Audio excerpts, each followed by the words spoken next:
Hello, good evening to everyone. Welcome to TechEasy. Today in this video, we'll see how to check cache memory on laptop.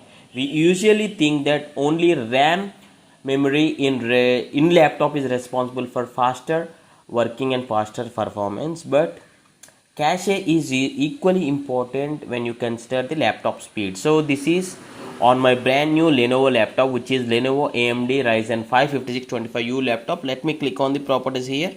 Right click and click on the properties, and let me just show you the cache memory on this laptop. This laptop has 16 MB of cache memory, and I'll show you how you can check this. See here in the my property section, you'll usually see storage, graphic card, installed RAM, which is 16 GB.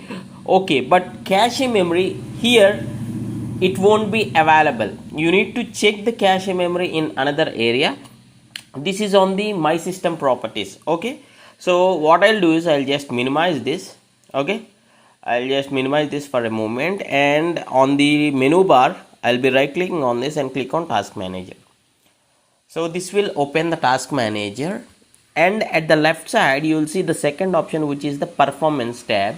You need to click on this performance tab, and here it will show the current running programs or the programs which are running in the background. Here, see here, only 16% of CPU, but lot of RAM is occupied. 66% of the RAM is being occupied. This is because of I have opened Chrome browser 25 tabs.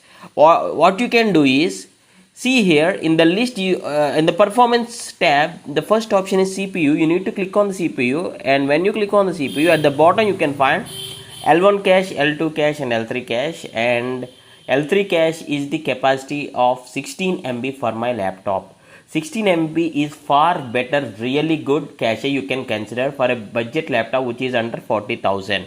And this laptop currently Lenovo AMD Ryzen 5 5625U laptop is 38,000 I purchased, and the clock speed is 2.30 GHz. And if you do have any other questions, you can ask in the comments. And thanks for watching. Have a nice day.